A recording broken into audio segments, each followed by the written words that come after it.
Sa iba pa mga balita, kumpirmado na ang pagpabalik ni Arnie Teves sa bansa. Alinsunod yan sa Department of Justice o DOJ.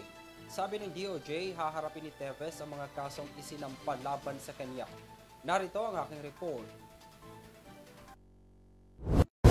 Kinumpirma ng Department of Justice o DOJ, pinayagan ng Attorney General ng Timor-Leste ang hiling ng gobyerno ng Pilipinas na pabalikin na ng bansa si Arnie Teves. Umaasa ngayon ang DOJ sa agarang pagpapauwi kay Teves para harapin ang mga reklamong inihain sa kanya sa korte.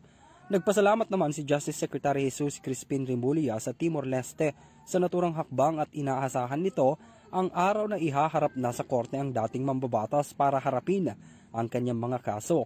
Una nang kinasuhan si Teves sa mga kaso ng pagpatay sa Negros Oriental kabilang ng pagkamatay ni dating Governor Roel Digamo at siyam na iba pang individual.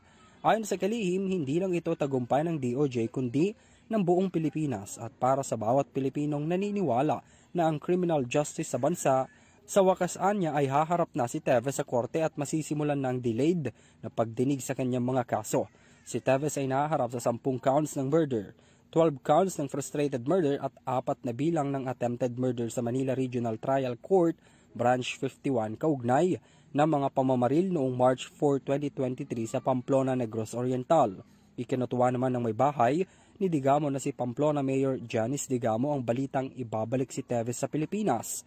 August noong nakaraang taon nang idiniklara ng Anti-Terrorism Council si Teves at ang kanyang kapatid na si dating Negros Oriental Governor Pride Henry Teves bilang mga terorista dahil sa umano'y pagkakasangkot nila sa ilang insidente ng pagpatay at harassment sa lalawigan noong mga nakaraang taon habang sila'y nasa pwesto pa.